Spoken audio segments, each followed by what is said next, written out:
थी। जैसा कि आप सभी जानते हैं, आज खास हमारे बीच अवध बिहारी भाई, जिनकी महिमा दीदी ने सुबह खूब बताई, क्षमता से हर एक की अवस्था का अध्ययन करती है और उसके अनुसार ही वो व्यक्त करती है। त्याग, तपस्या और सेवा की प्रतिमूर्ति, स्थिर चित्त, जमीन से जुड़े हुए साधारण परिवार से निकले और मधुबन में बेहद सेवा, और जो कठिन सेवा है जिसके लिए उनको रात्रि की नींद का भी त्याग करना पड़ता है, नींद का त्याग करके वो सेवा करते हैं। लेकिन सेवा करते करते अपनी अवस्था को भी बहुत मजबूत और एक रस बनाते हैं। तो हम ऐसे अवध बिहारी भाई का स्वागत करते हैं अपने इस ईश्वरीय परिवार की ओर से, विश्व कल्याणी परिवार की ओर से। अवध बिहारी भाई का स्वागत है, स्वागत है, स्वागत है। शुक्रिया है विजय शंकर भाई का, जो अवध बिहारी भाई से हम लोगों को मिलवा रहे हैं। शुक्रिया है इस प्रकृति का जिसने हमको अवसर दिया है। कल हम लोगों ने प्रकृति का आभार किया। प्रकृति हमारे लिए है और जो कुछ करती है हमारे कल्याण के लिए करती है। दुनिया वालों को भले कल्याण नजर आता हो, लेकिन हमारे दृष्टि में प्रकृति ने जो कुछ किया है बहुत अच्छा किया है और आगे भी अच्छा करेगी, क्योंकि हम उस प्रकृति के स्नेही हैं और प्रकृति हमारी स्नेही है, तो हमारी रक्षक है। तो उसने ये अवसर प्रदान किया है जो आज हम लोग घर बैठे शांति वन में बैठे हुए अपने प्यारे अवध बिहारी भाई का अनुभव सुनेंगे। ये कार्यक्रम 6:45 बजे तक भाई के अनुभव का होगा और 6:45 बजे के बाद हम अपने तीनों सेंटर की बहनों को विशेष मिलवाएंगे भाई साहब से। फिर दीदी जी आभार व्यक्त करेंगी, उसके बाद कार्यक्रम संपन्न होगा। तो अब मैं आमंत्रित करता हूँ अवध बिहारी भाई को कि आप अपने एक लंबे अनुभव को हम लोगों के समक्ष इस थोड़े से समय में रखें और हम सभी को जो दादी की पालना में पले हुए विश्व कल्याणी धन के रतन हैं उनको एक बार अभिसिंचित करें। अवध बिहारी भाई साहब ने बताया कि साधारण परिवार से में जन्म हुआ और बाबा ने हाथ पकड़ा साधारण परिवार में ढूंढ करके, फिर कहाँ से कहाँ लेके आए बाबा। ये कमाल है बाबा की। नहीं तो हम बच्चे तो साधारण परिवार में जन्म लिए थे, साधारण रहन सहन होता है, साधारण खान पान होता है, साधारण बोलचाल होता है, व्यवहार भी साधारण ही होता है। लेकिन कमाल है बाबा की, कल पहले पहले बाबा के साथ में समय बिताया, बाबा ने अपना बना करके अपने यज्ञ में रखा। वो ड्रामा में नून था तो गांव से निकाल करके बाबा ने मुझ आत्मा को अपने यज्ञ की सेवा में रखा, जबकि हमारी इच्छा नहीं थी यज्ञ में समर्पित होने की। इसलिए हम 10 साल तक सेवा में आते जाते रहे। 7 महीना, 8 महीना, 9 महीना ऐसे सेवा करते थे, बाकी 3-4 महीना, 2 महीना के लिए वापस चले जाते थे। सभी लोग, बड़े लोग बोलते थे, क्या करने जाते हो? दादी शांतामणि बोलती थी, अभी तुम्हारा मोह ख़त्म नहीं हुआ, क्या रखा है? तो हम दादी को कहते थे, दादी उधर जाते हैं तो उधर भी सेवा होती है। अभी सेवा क्या होती थी वो आप सभी लोग तो नहीं जानते होंगे, जो पुराने भाई हैं वो जानते होंगे। जैसे कि हम एक बार गए रिटर्न में, तो इंदिरा नगर में जो सेंटर है उसका निर्माण हमारी देख रेख में हुआ। दूसरे साल गए तो पेपर मिल कॉलोनी में बाबा कमरा बनाया। तीसरे साल गए तो रामनगर में जो खिड़की दरवाजे बाथरूम के थे वो सारे लगाए। फिर अगले साल गए तो ऊपर 2 कमरे बनवाए। तो इस तरह से वहाँ भी सेवा होती थी। तो हम दादी को कहते थे, दादी वहाँ जाते हैं तो वहाँ भी सेवा होती है। तो हमारे ना चाहते हुए भी बाबा को जब रखना था तो आत्म प्रकाश भाई को निमित्त बनाया। हमारा टिकट हो गया था, जैसे परसों हमें जाना है, और आज आत्म प्रकाश भाई बोलते हैं दोपहर में कि आज तुम्हारे से दादी मिलेगी। तो हमने कहा दादी हमसे क्यों मिलेगी, तुम तो जाने वाले हो, तुमको कोई बांध के थोड़ी रखेगा। तुम दादी से मिलना, सौगात लेना, टोली लेना, फिर चले जाने का, ठीक है। तो हमने कहा ठीक है।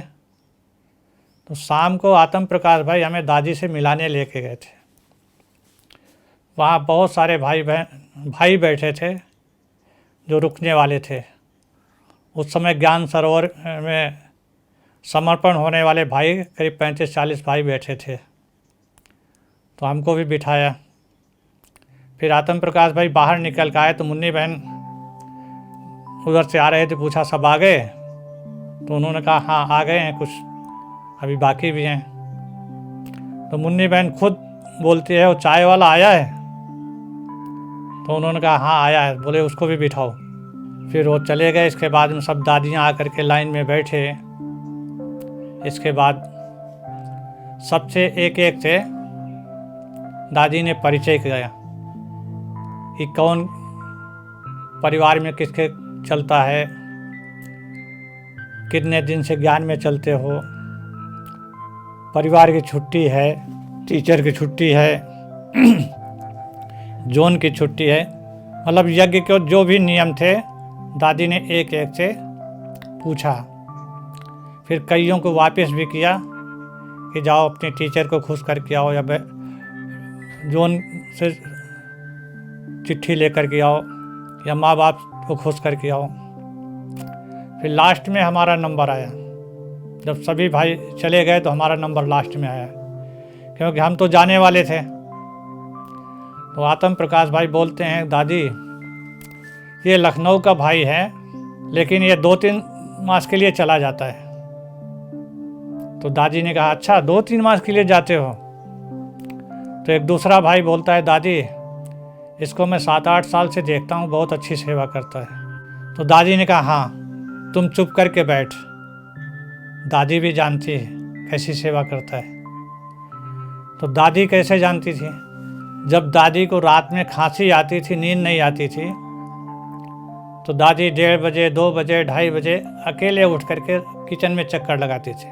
तो उस समय 2 ही लोग मिलते थे, या तो पहरे वाला या फिर हम। दादी को निकलते देखा पहरे वाले ने, तो साथ में पहरे वाला आता था। अगर उसने नहीं देखा, कहीं दूसरी साइड में गया है और दादी निकल के आ गई, तो हम अकेले मिलते थे। हम कुछ कर रहे होते थे तो दादी पीछे से कहती हेलो गुड मॉर्निंग। फिर पूछते थे अच्छा कहाँ से आए हो? तो हम बताते थे दादी लखनऊ से। तो दादी कहती अच्छा ठीक है, करो सेवा बाबा की अब की। तो इस तरह से दादी ने कहा कि हाँ दादी भी जानती है। और मेरे कहा अभी तुम्हारा क्या प्रोग्राम है? तो हमने कहा दादी हमें तो वापस जाना है। तो दादी ने कहा भले वापस जाओ, 3 महीने के लिए दादी की छुट्टी है, लेकिन तुमको रहना यहीं है। मुन्नी बहन को बोला कि इसका नाम लिखो, इसको यहीं रहना है। तो इस तरह से बाबा ने अपने यज्ञ में समर्पित किया। अच्छा, इसके पहले जब हम सेवा में आते थे तो मोस्टली तो हम मधुबन में और सेंटर पे सेवा करते थे। घर में तो कुछ करते नहीं थे, 10-5 दिन के लिए घर में जाते थे। तो घर में और तो कोई था नहीं, पिताजी थे। तो हमारा संकल्प चलता था कि हम सारा समय तो बाबा की यज्ञ में सेवा करते हैं, फिर आने जाने का टिकट भी चाहिए, साल भर के लिए कपड़े भी चाहिए, कुछ यज्ञ खर्ची भी चाहिए। तो हमारा संकल्प चलता था। तो एक दिन बाबा से हम लोग मिल रहे थे सेवाधारी ओम शांति भवन में। तो बाबा ने सबसे पूछा कि सब निश्चिंत हैं, निश्चय बुद्धि हैं, किसी कोई संकल्प नहीं चलता है?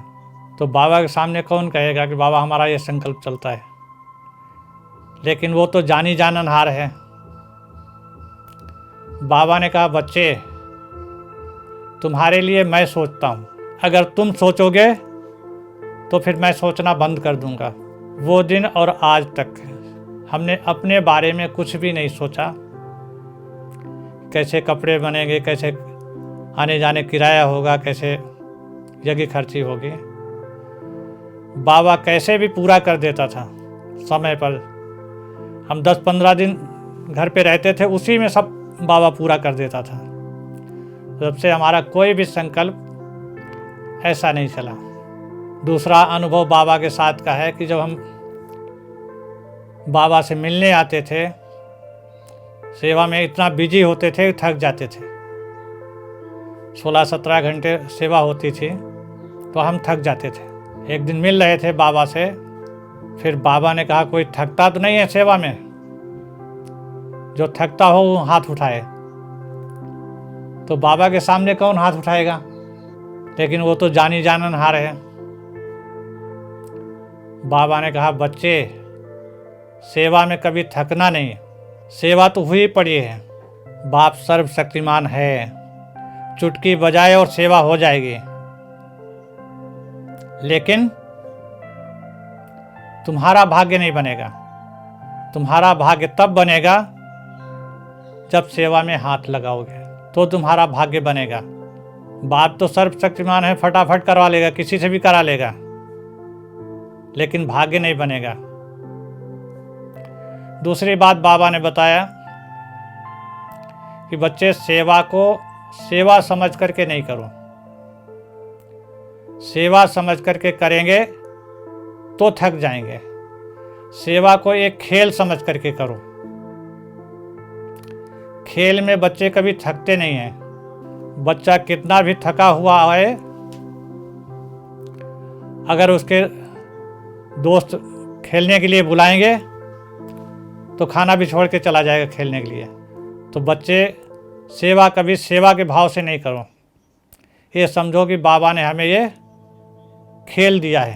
तो वो दिन और आज दिन, नहीं तो हम जब बाबा के सामने जाते थे, आधी मुरली सुनते थे और लिखते भी थे।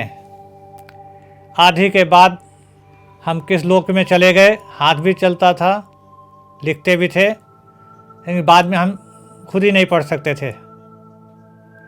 लेकिन जब से बाबा ने वरदान दिया कि बच्चे खेल को एक खेल समझ करके करो, सेवा समझ करके नहीं, तब से बाबा के सामने हमें कभी भी सुस्ती नहीं आई।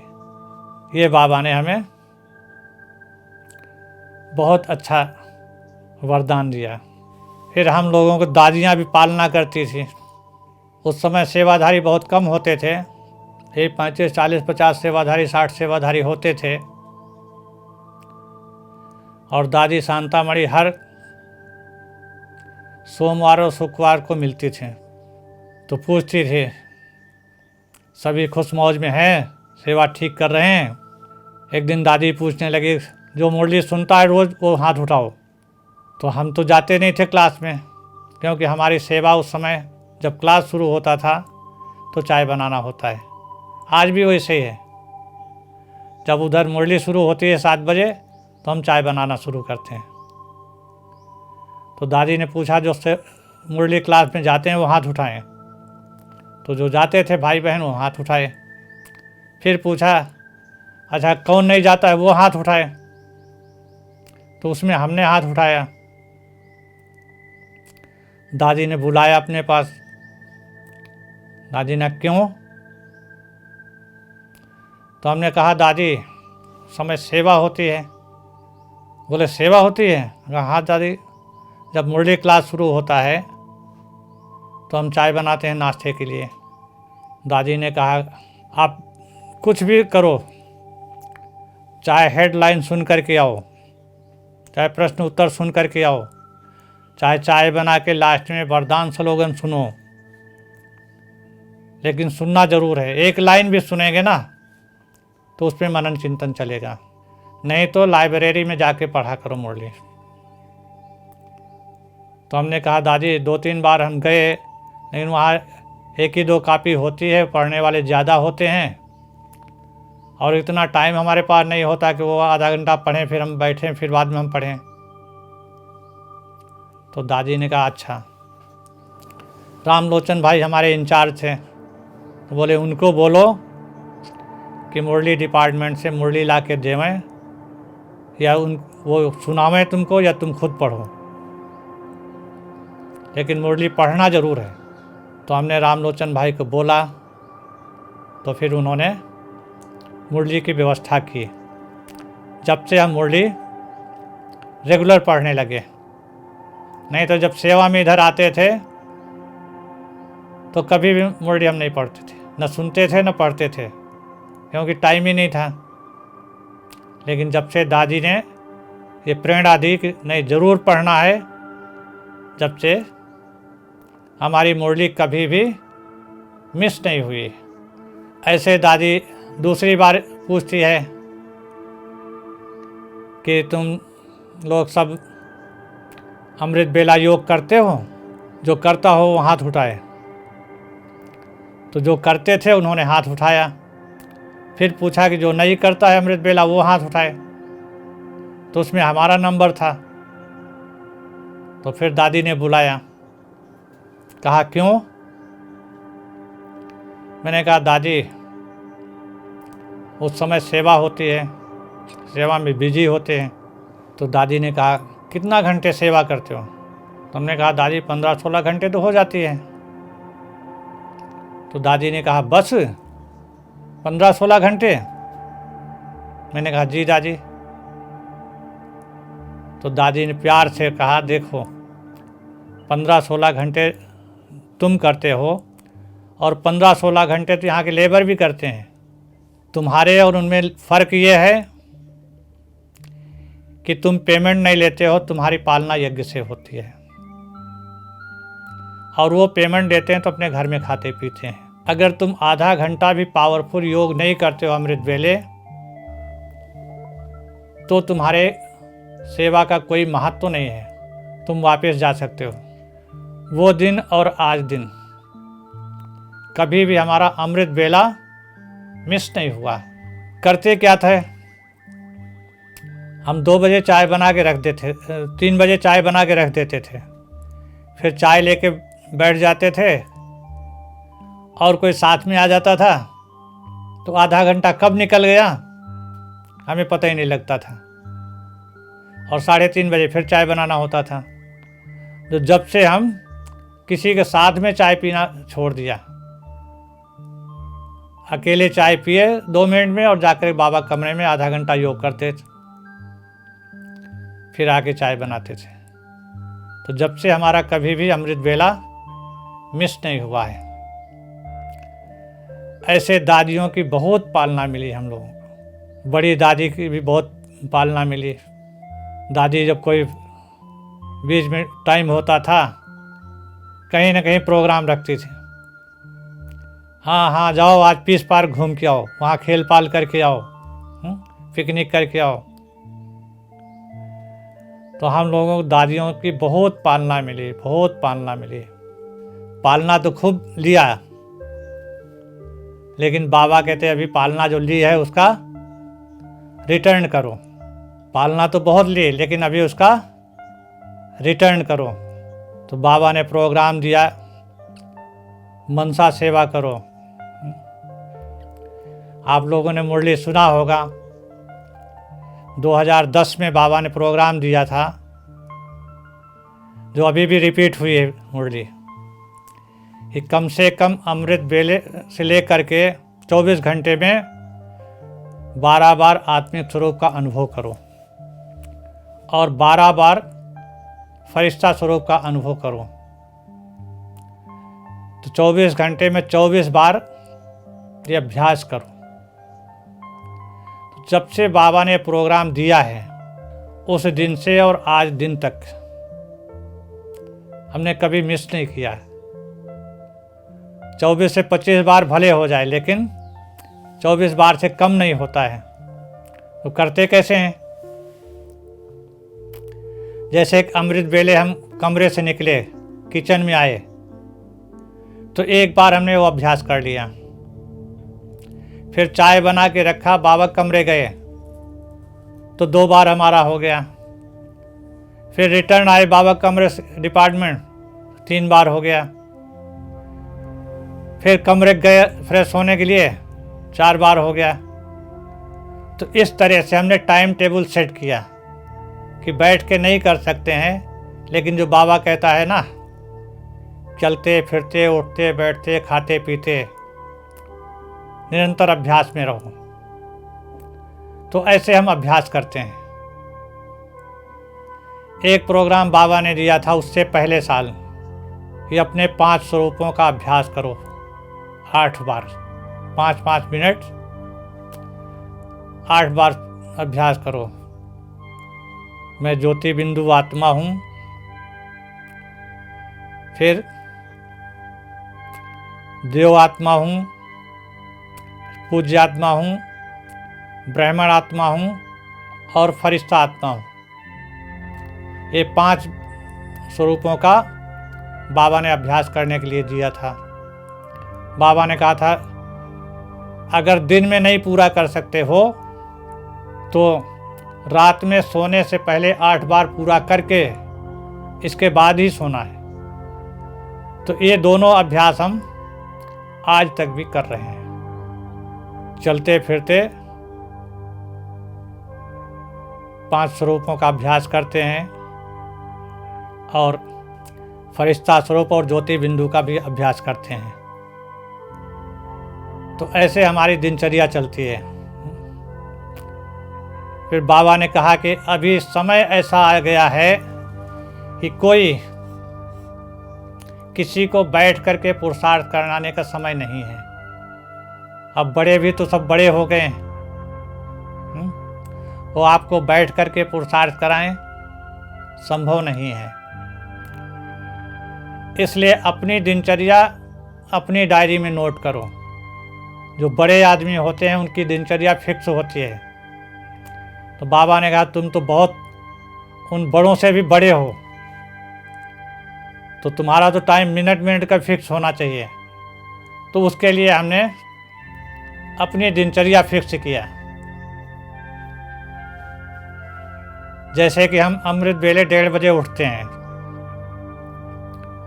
1:30 बजे उठ के थोड़ा फ्रेश होकर के फिर किचन में आते हैं, चाय बना के फिर बाबा कमरे में 1 घंटा योग करते हैं, फिर दोबारा आके चाय बनाते हैं, फिर अपने पास जो सेवाधारी होते हैं उनको मुरली सुनाते हैं, मुरली सुना के फिर थोड़ा वॉकिंग करते हैं। इसके बाद फिर 7 बजे नाश्ते की चाय बनानी होती है और नाश्ते की चाय बना के फिर नाश्ता पूरा होने के बाद फिर रेस्ट करते हैं थोड़ा। इसके बाद हम लगभग 1:30 बजे या 1 बजे उठ करके फिर बाबा कमरे में आधा घंटा पौना घंटा या 1 घंटा समय अनुसार योग करते हैं। फिर अपनी सेवा में आते हैं, फिर आके एक मुरली पढ़ते हैं। इसके बाद किसी न किसी भाई बहन का एक क्लास सुनते हैं, फिर अपना फ्रेश होकर के थोड़ा वॉकिंग करके भोजन करके नुमा शाम का योग करते हैं 6:30 से 8। इसके बाद 8 बजे जाते हैं अपना कमरे में, फिर मुरली पढ़ करके पानी वानी पीते हैं, तब तक 9:30 होता है। तो 9 के बाद मतलब 9:30 के बाद हम सोने का विचार रखते हैं। 9:30 से 10 के बीच में हम सो जाते हैं, क्योंकि हमें फिर 1:30 बजे उठना होता है। तो ऐसे हमने अपनी दिनचर्या सेट किया है और बाबा हमें दिनचर्या में मदद भी करता है। बहुत भाई ऐसे होते हैं दिन में थोड़ा कम आराम किया तो कहेंगे अभी रात में थोड़ा ज़्यादा आराम कर लेते हैं। जैसे कि अभी लॉकडाउन चल रहा है तो ज़्यादा कोई सेवा तो है नहीं, तो क्या करते हैं, चलो थोड़ा ज़्यादा सो लेते हैं, फिर आराम से उठेंगे। बाबा ने इसके लिए छुट्टी दिया है क्या? बाबा ने जो यज्ञ के नियम बनाए हैं कि अमृत बेला उठना है 3:30 बजे, हम आज भी 1:30 बजे उठते हैं। 2 महीने हो गया लॉकडाउन का, अभी उतनी सेवा नहीं है, फिर भी हमारी दिनचर्या में जो बाबा ने पहले फिक्स करा दिया उसी मुताबिक हम चलते हैं। बाकी बाबा की यज्ञ की जो भी सेवा होती है, हम यही सोचते हैं कि किसी प्रकार की भी कंप्लेन ना हो। आज तक सेवा की कोई भी कंप्लेन बाबा ने नहीं कराई है, तो ये भी बाबा की कमाल है, बड़ों की आशीर्वाद है। हम बच्चों के साथ में बड़ों की आशीर्वादें हैं और बाबा की कमाल है। बाबा कहते अभी समय बहुत नज़दीक आ गया है, तो स्वपुरुषार्थ पर अटेंशन दो। चलते फिरते, खाते पीते, उठते बैठते निरंतर बाबा को याद करो। जैसे भक्ति मार्ग में कहते हैं, लिखा है कर से कर्म करो विधि नाना, और मन राखो जहाँ कृपा निधाना। उसमें भी बैठ कर के योग साधना नहीं बताई, हाथों से कर्म करते हुए चलते फिरते भगवान को याद करने के लिए बताया है। ऐसे बाबा ने हर चीज़ की दिनचर्या बना दी है। हम ब्राह्मण बच्चों के लिए बिल्कुल फिक्स दिनचर्या बनाई है। जैसे बाबा ने बताया कि आपकी दिनचर्या क्या है, अमृत बेला 3:30 बजे उठना, फिर बाबा से मीठी मीठी रूह रिहान करना, बाबा से गुड मॉर्निंग करके मीठी मीठी रूह रिहान करना, फिर फ्रेश होना।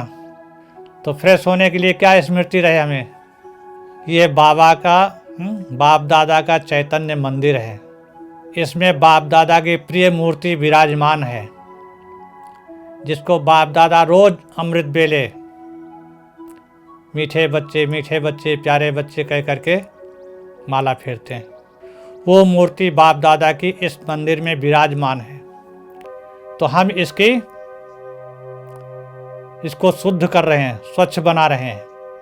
और जब मंदिर की सफाई हो जाती है तो फिर क्या होता है, पढ़ाई होती है, मुरली सुनने जाते हैं ना, तो उस समय क्या स्मृति रहे कि हम भगवान के महावाक्य सुनते हैं। हमें पढ़ने वाले को नहीं देखना है, जो मुरली पढ़ रहा होता है उसको नहीं देखना है, लेकिन महावाक्य किसके हैं वो हमें देखना है। जैसे बाबा ने एक बार उदाहरण देकर के बताया कि किसी परिवार का कोई सदस्य बाहर होता है और वो वहाँ से लेटर भेजता है, और माँ बाप पढ़े लिखे नहीं होते हैं, तो किसके पास ले जाते हैं, जो पढ़ा हुआ होता है उसके पास ले जाते हैं पढ़ाने के लिए। और जब वो पढ़ के सुनाता है, उसमें जो कुछ लिखा होता है, अगर दुख की बात लिखी होगी तो दुख की फीलिंग आएगी, अगर सुख की बात लिखी होगी तो सुख की फीलिंग आएगी। तो लेटर को पढ़ने वाला माँ बाप उसका पढ़ने वाले को नहीं देखते हैं, लेकिन लेटर में क्या लिखा हुआ है उनके संकल्प में, उनके मन में, उनके विचार वैसे उत्पन्न होते हैं। अगर सुख की बात लिखी है तो सुख की फीलिंग आएगी, और दुख की बात लिखी है तो दुख की फीलिंग आएगी। तो बाबा ने कहा ऐसे तुम बच्चे भी पढ़ने वाले को नहीं देखो, लेकिन महावाक्य किसके हैं वो देखो। फिर बाबा ने कहा पढ़ाई पूरी हुई तो फिर कर्मयोगी भी बनना है ना, तो कर्मणा सेवा में जाओ। लेकिन वहाँ क्या याद स्मृति रहे, वहाँ सदा स्मृति रहे कि हम बाप दादा ने हमें इसके लिए निमित्त बनाया है, परिवार चलाने के लिए। जो भी हमारे परिवार के सदस्य हैं, हम उनकी पालना के निमित्त हैं और निमित्त के लिए ये सेवा कर रहे हैं। सदा ये स्मृति रहे। फिर बाबा ने कहा सारा दिन तो भाग दौड़ करते ही हो, और भाग दौड़ करने के बाद फिर शाम को क्या होता है, खा पी के सो जाते हैं ना। बाबा के भंडारे का ब्रह्मा भोजन खा करके फिर क्या स्मृति रहे, सारे दिन की दिनचर्या बाप दादा को दे करके और बाप दादा की गोदी में सो जाओ।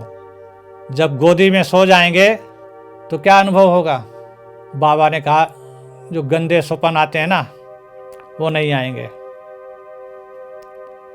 इधर उधर के व्यर्थ संकल्प आते हैं, स्वप्न आते हैं, वो नहीं आएंगे। आपकी गोल्डन दुनिया के स्वप्न आएंगे, सेवा के स्वप्न आएंगे। तो इसके ऊपर एक छोटा सा हम स्वप्न सुनाते हैं अपना। मैं समझता हूँ 4-5 साल हो गया होगा। तो हम देख रहे हैं कि कहीं जा रहे हैं और रास्ते में कुछ 2 बहनें मिली, रोड पे खड़ी थी। तो हमको देखा, बोला भाई जी आप उधर कहाँ जा रहे हैं, सेंटर इधर है। तो हमने कहा नहीं बहन जी हमको इधर नहीं जाना है, आगे बहन जी ने बुलाया है वहाँ जाना है। तो उन्होंने कहा नहीं अभी हमारे सेंटर पे चलिए, फिर बाद में वहाँ जाने का। तो अपने सेंटर पे ले गई। फिर नाश्ता पानी कराने के बाद बोला भाई जी ये कमरा है, आप आराम करिए और हम जाते हैं, थोड़ा गांव में सर्विस है, प्रदर्शनी है, और शाम को 8-9 बजे रात में आएंगे। तो हमने कहा बहन जी हम इतना समय क्या करेंगे, 1-2 घंटे रेस्ट करेंगे, आप 8-9 बजे रात में आएंगे, इतना समय हम क्या करेंगे। तो बोले चलो गांव की हवा खानी है तो गांव की हवा खा के आइए। हमने कहा चलिए, हम भी तो गांव के हैं। तो उनके साथ में हम प्रदर्शनी में चले गए। तो वहाँ सूर्यास्त तक प्रदर्शनी हुई। इसके बाद सब दरिया डाल दी, एक चौकी डाल दी, संदली बना दिया। सभी भाई बहन जो थे गांव के 1200-1500 वो सब बैठ गए। तो बहन जी ने हमको कहा कि आप कुछ सुनाएंगे इनको। तो हमने कहा हाँ। तो बहन जी ने सिर्फ परिचय करा करके कि ये भाई मधुबन का है, काफ़ी समय से सेवा रहता है वहाँ, समर्पित है, ये आपको कुछ बताएंगे। तो हमने उनको पहले तो आत्मा का ज्ञान सुनाया विस्तार से। तो सब सुनते रहे प्यार से। इसके बाद में परमात्मा के बारे में सुनाना शुरू किया कि परमात्मा ज्योति बिंदु है, वो नाम रूप से न्यारा नहीं है, उसका निवास स्थान परम धाम है। तो एक भाई उठ के खड़ा होता है, कहता है भाई साहब तो इसका मतलब श्री कृष्ण भगवान नहीं है। तो हमने कहा भाई देखो आप श्री कृष्ण को भगवान कहते हैं ना, सारी दुनिया तो भगवान नहीं मानती है। भगवान वो जिसको सारी दुनिया माने। फिर दूसरा उठ के खड़ा होता है, कहता है भाई साहब इसका मतलब है कि विष्णु जी भी भगवान नहीं है आपके हिसाब से। तो हमने कहा भाई बात तो आपकी सही है, विष्णु जी को कोई मोहम्मदन लोग भगवान मानेंगे। तो तीसरा उठ के खड़ा होता है, कहता है इसका मतलब फिर राम भी भगवान नहीं है। तो हमने फिर वही उत्तर दिया। तो सब शोर मचाने लगे कि ये कहाँ से नया ज्ञान लेकर के आ गया, इसको बांध दो। तो बड़ा मोटा सा रस्सा आ गया बांधने के लिए। जैसे पुराने ज़माने में आज से 50-60 साल पहले जो पुराही होती थी ना रस्सा, वो ऐसा रस्सा आ गया और हमको बांध दिया संदली से कस के। और बहनें हमको देख रहे थे तो उनका चेहरा थोड़ा सा फीका हो गया था। जब बांधने वाले बांध करके संदली से नीचे उतरे तो हमको संकल्प आता है बाबा ये क्या नया नाटक है।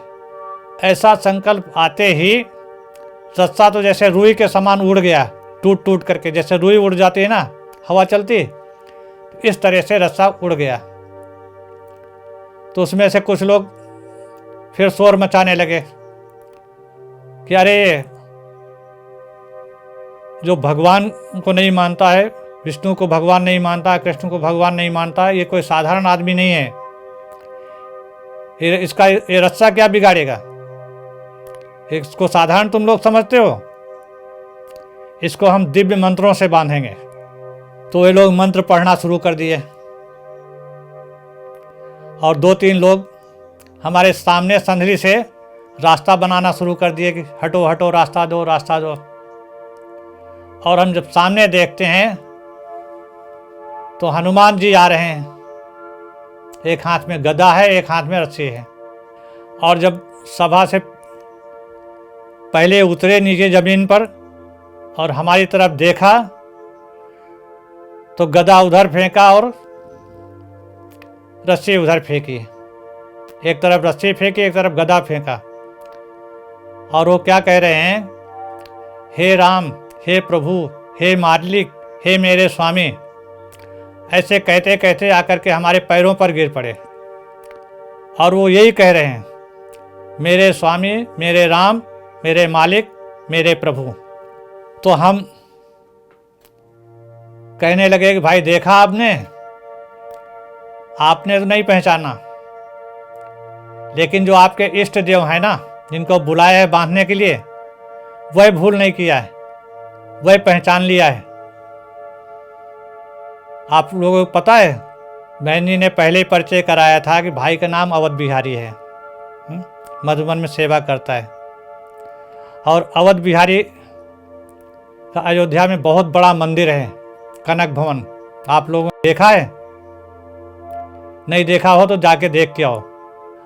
अब अवध बिहारी के तो हनुमान सेवादारी थे, सेवक थे, अपने मालिक को कोई बांधेगा? आप लोग सुन रहे हैं क्या कह रहे हैं आपके इष्ट देव? अब बहनों ने जो ताली बजा दिया तो स्वप्न वहीं पर समाप्त हो गया। ओम शांति। जी जी। आज मैं जाना कि ये किस लिए लगाया हुआ है। बाबा ने आपको मिलते ही कहा कि कोई सोच तो नहीं चलता।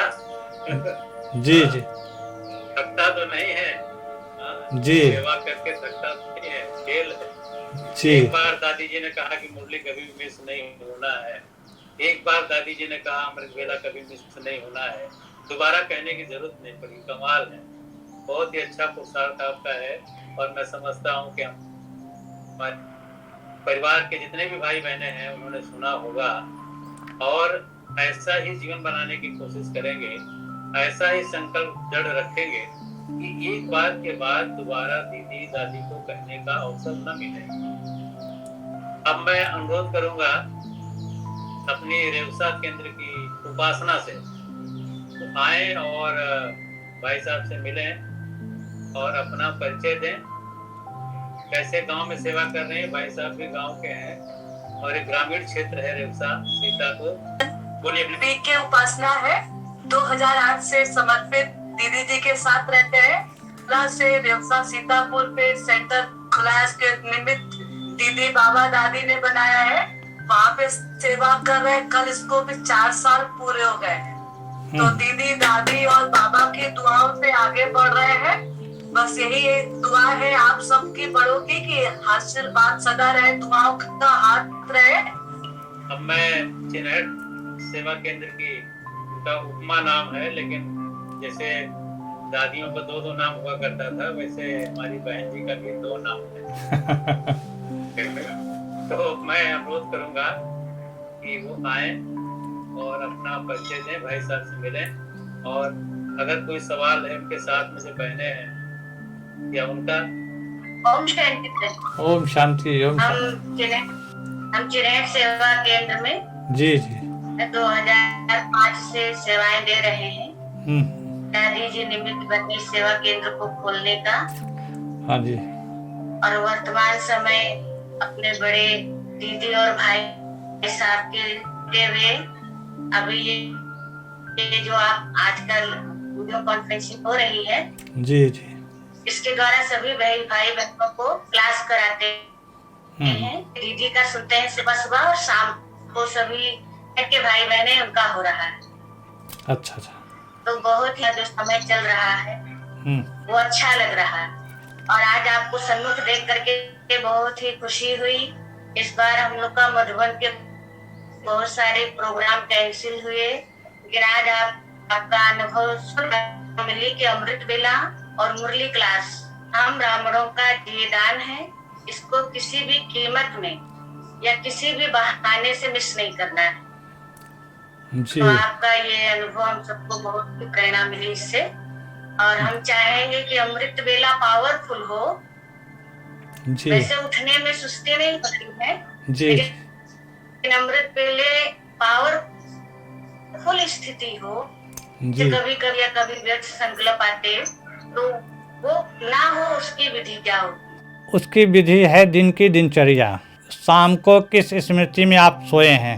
अगर शाम को समाचार सुनते सुनते सो गए या बाहरी कोई न्यूज़ सुनते सुनते सो गए, बाहर की बातें करते करते सो गए, तो उसका इफेक्ट पड़ता है।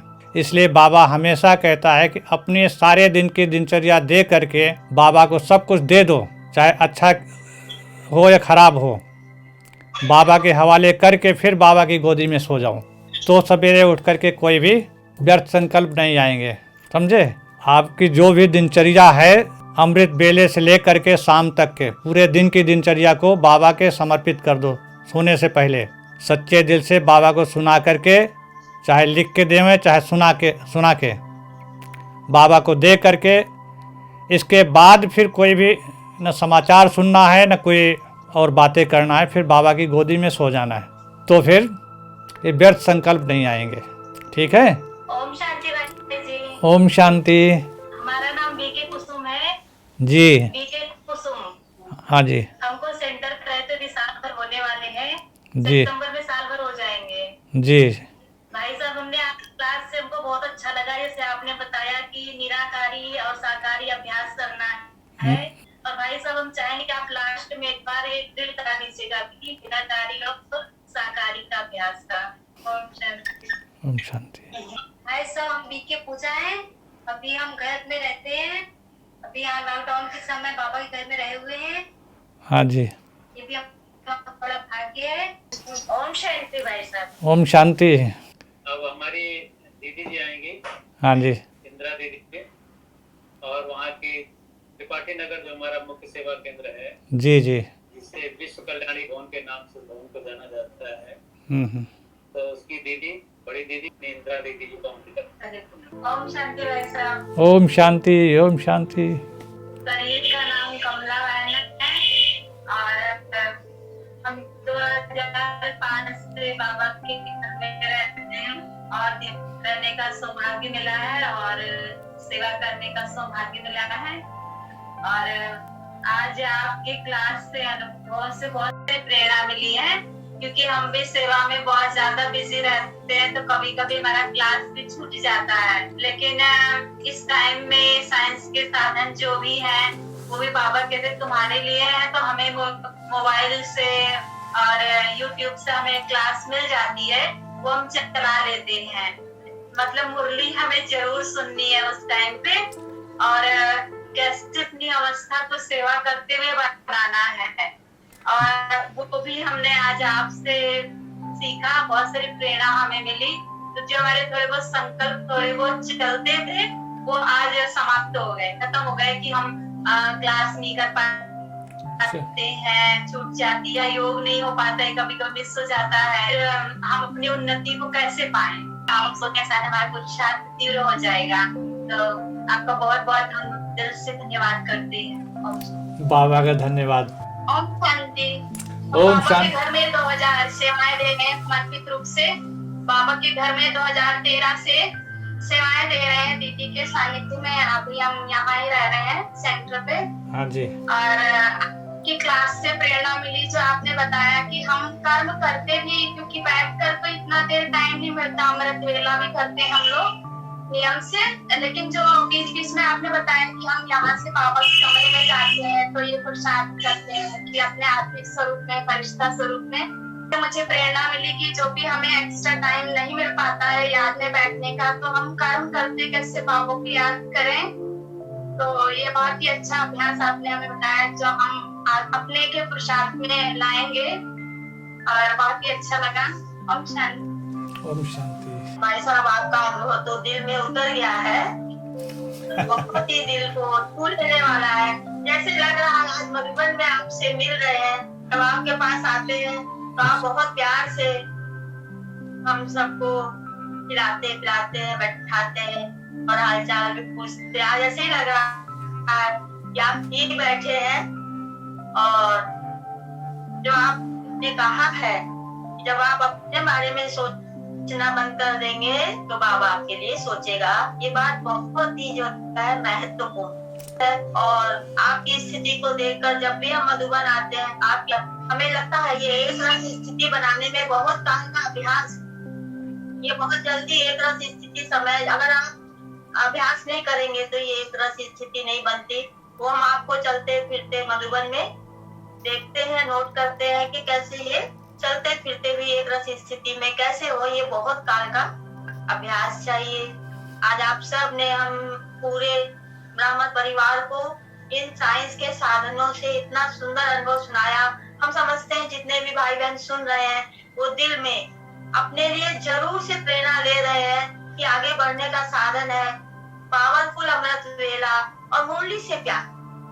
मुरली कौन सुना रहा वो महत्वपूर्ण नहीं है, कौन हमें क्या कह रहा है, और जो बाबा की श्रीमत है उसको पूरा पालन करना।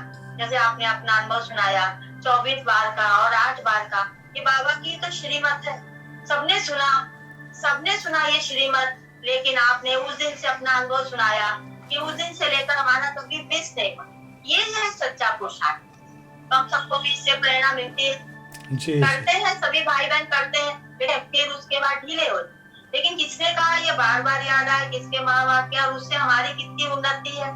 तो आज आपको इस तरीके से सभी भाई बहनों को आगे बढ़ने का, उन्नति का मार्ग देने के लिए आपका हमारा दिल से बहुत बहुत आभार है, आभार है, आभार। ओम शांति। बाबा ने जो ड्रिल बताई है 5 स्वरूपों की, और ड्रिल करेंगे हम अपने को शरीर से अलग ज्योति बिंदु आत्मा समझ करके बाबा के पास जाते हैं।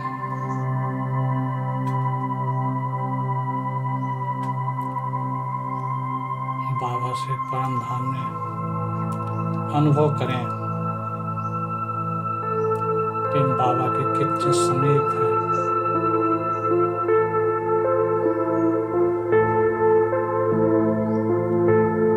कौन से नंबर में है हमारा नंबर, अन्य आत्माओं से हमारी लाइफ में और उनकी लाइफ में कितना फर्क है।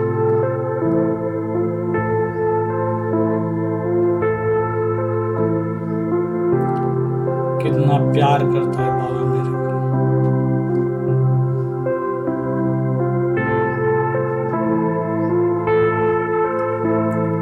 उस प्यार में खो जाए।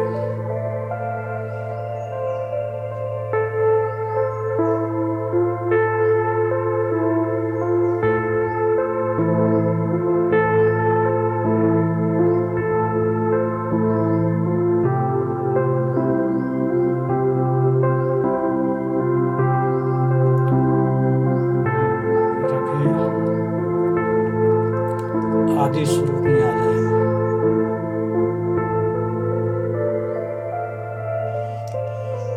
राधे कृष्ण के स्वरूप में आ जाए।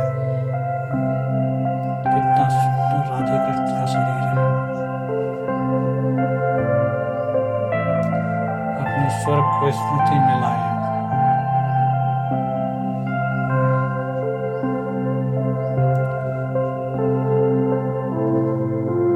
सोने चांदी के महल, हीरे जवाहरातों की जगत,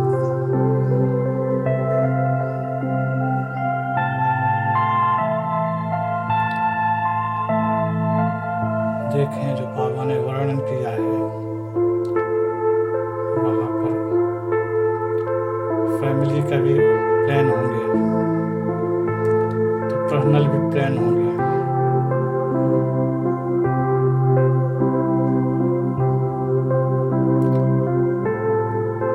कितना प्रकृति सुख स्वरूप है,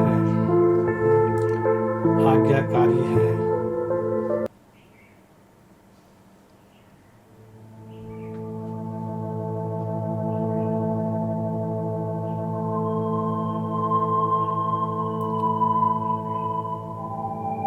ऐसे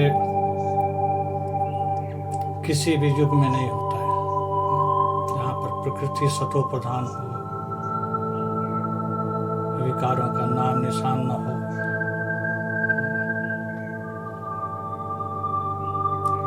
जैसे मनन चिंतन करें, जैसे बाबा ने कहा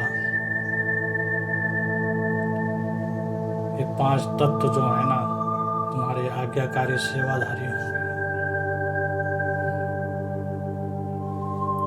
ये सूर्य तुम्हारा भोजन बनाने में मददगार बनेगा, सूर्य भंडारी के रूप में हो जाएगा।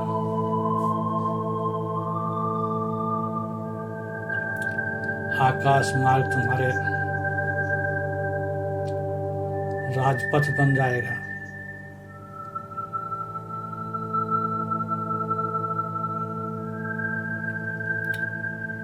ऐसी सुंदर सुंदर प्रकृति की हवा चलेगी जो नेचुरल खुशबू होगी।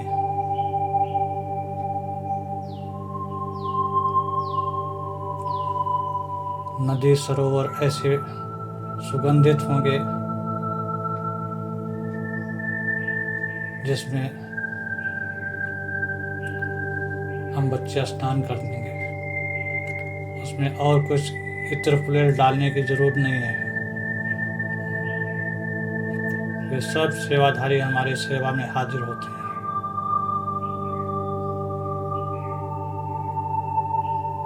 देखें प्रकृति धरती क्या हमें दे रही है,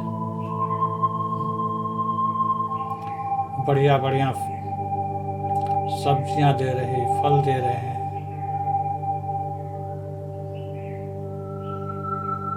कितने स्वादिष्ट फल हैं।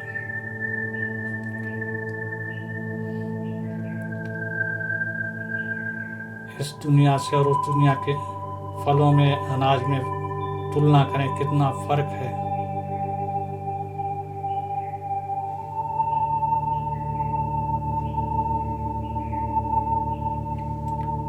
वहाँ हर चीज सतो प्रधान है, बीमारी का नाम निशान नहीं है। यथा राजा तथा प्रजा सब सुखी होते हैं।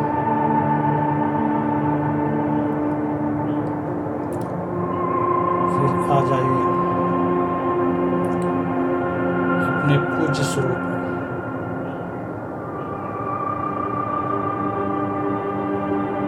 देखिए हमारे भक्त कितने बड़े बड़े मंदिर बना करके हमारी पूजा कर रहे हैं। जैसी पूजा हम देव आत्माओं की करते हैं विधि पूर्वक, ऐसी पूजा और किसी की भी नहीं होती। तो आप सारे संसार में घूम के आ जाइए।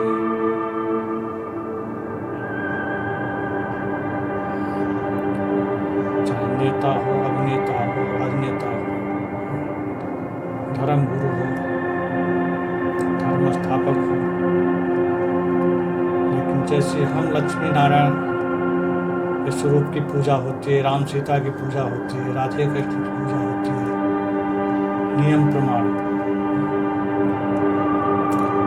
ऐसी पूजा किसी भी आत्मा की नहीं होती है।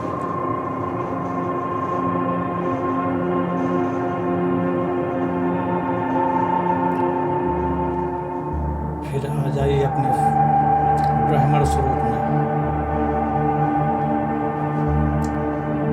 ब्राह्मण धर्म में देखो कि बाप दादा स्वयं परम धाम से अवतरित होकर के हम बच्चों को बाप बनकर पालना कर रहे हैं, टीचर बन करके पढ़ा रहे हैं और सतगुरु बन करके गति सदगति का वरदान दे रहे हैं।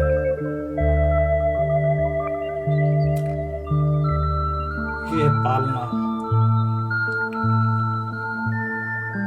सिर्फ हम कुछ आत्माओं को ही मिलती है और किसी के भाग्य में नहीं है। तो हम कितने भाग्यशाली हैं, पद्मा पदम भाग्यशाली आत्माएं।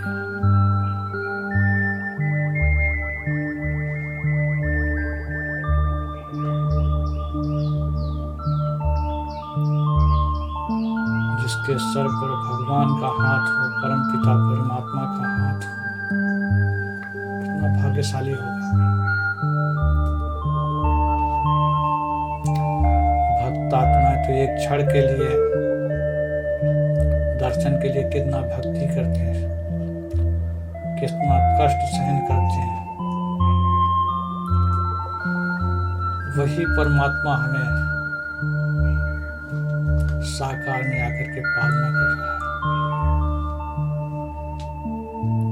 कितना बड़ा भाग्य है।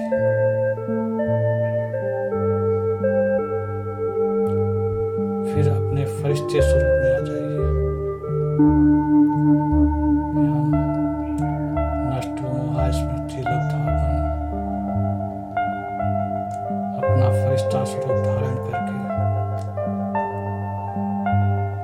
बाप दादा के साथ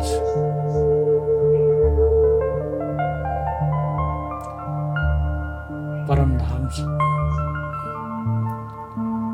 धाम के गेट खोलने के निमित्त जो ब्रह्मा बाबा हैं उनके साथी बन करके बाप दादा के साथ में घर जा रहे हैं।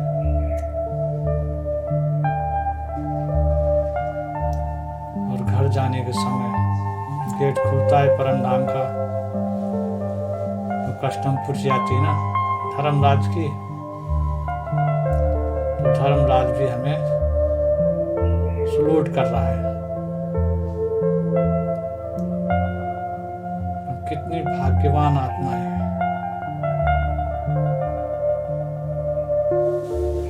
हमेशा अपने